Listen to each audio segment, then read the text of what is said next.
അപ്പസ്തോലന്മാരുടെ പ്രവർത്തനങ്ങൾ 12-ാം അധ്യായം. യാക്കോബിൻ്റെ വധം. അക്കാലത്ത് ഹേറോദേസ് രാജാവ് സഭയിൽപ്പെട്ട ചിലരെ പീഡിപ്പിക്കാൻ തുടങ്ങി. അവൻ യോഹന്നാൻ്റെ സഹോദരനായ യാക്കോബിനെ വാളിനിരയാക്കി. യഹൂദരെ ഇത് സന്തോഷിപ്പിച്ചുവെന്നു കണ്ട് അവൻ പത്രോസിനെയും ബന്ധനസ്ഥനാക്കാൻ ഒരുമ്പെട്ടു. അത് പുളിപ്പില്ലാത്ത അപ്പത്തിൻ്റെ ദിവസങ്ങളായിരുന്നു. അവനെ കാരാഗൃഹത്തിൽ അടച്ചതിനു ശേഷം 4 ഭടന്മാർ വീതമുള്ള 4 സംഘങ്ങളെ അവൻ കാവലിനെ നിയോഗിച്ചു. പെസഹ കഴിയുമ്പോൾ അവനെ ജനത്തിൻ്റെ മുൻപിൽ കൊണ്ടുവരാമെന്നായിരുന്നു അവൻ്റെ ഉദ്ദേശ്യം. അങ്ങനെ പത്രോസ് കാരാഗൃഹത്തിൽ സൂക്ഷിക്കപ്പെട്ടു. സഭ അവനു വേണ്ടി ദൈവത്തോട് തീക്ഷ്ണമായി പ്രാർത്ഥിച്ചു കൊണ്ടിരുന്നു. കാരാഗൃഹത്തിൽ അത്ഭുതം. പരസ്യവിചാരണയ്ക്ക് പുറത്തു കൊണ്ടുവരാൻ ഹേറോദേസ് ഉദ്ദേശിച്ചിരുന്നതിൻ്റെ തലേ രാത്രി പത്രോസ് 2 ചങ്ങലകളാൽ ബന്ധിതനായി 2 പടയാളികളുടെ മധ്യേ ഉറങ്ങുകയായിരുന്നു. പട്ടാളക്കാർ കാരാഗൃഹവാതിൽക്കൽ കാവൽ നിൽക്കുന്നുണ്ടായിരുന്നു. പെട്ടെന്ന് കർത്താവിൻ്റെ ഒരു ദൂതൻ പ്രത്യക്ഷനായി. ആ മുറിയാകെ പ്രകാശം നിറഞ്ഞു. അവൻ പത്രോസിനെ പാർശ്വത്തിൽ തട്ടി ഉണർത്തിക്കൊണ്ട് പറഞ്ഞു, "വേഗം എഴുന്നേൽക്കൂ." അപ്പോൾ അവൻ്റെ കൈകളിൽ നിന്ന് ചങ്ങലകൾ താഴെ വീണു. ദൂതൻ അവനോട് പറഞ്ഞു, "നീ അരമുറുക്കി പാദരക്ഷകൾ അണിയുക." അവൻ അങ്ങനെ ചെയ്തു. ദൂതൻ വീണ്ടും പറഞ്ഞു, "മേലങ്കി ധരിച്ചുകൊണ്ട് എൻ്റെ പിന്നാലെ വരുക." അവൻ പുറത്തിറങ്ങി ദൂതനെ അനുഗമിച്ചു.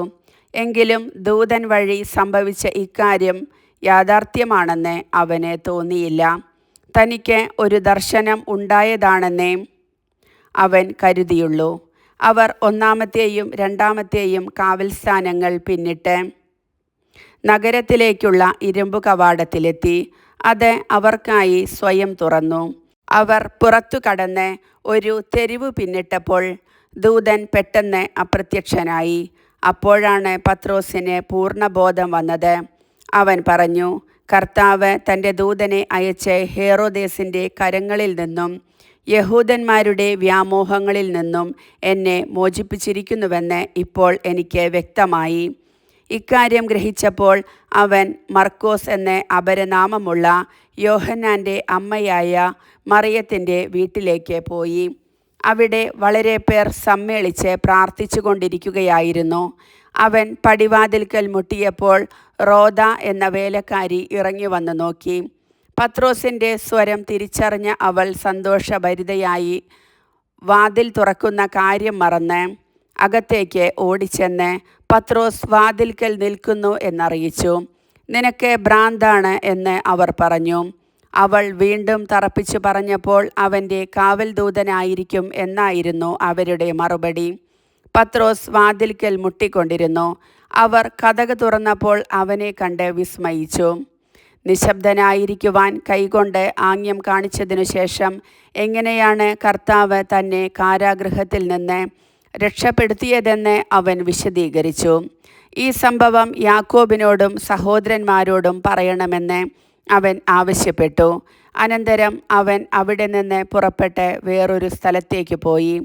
പ്രഭാതമായപ്പോൾ പത്രോസിന് എന്തു സംഭവിച്ചിരിക്കാമെന്നതിനെക്കുറിച്ച് പടയാളികളുടെ ഇടയിൽ വലിയ പരിഭ്രാന്തിയുണ്ടായി.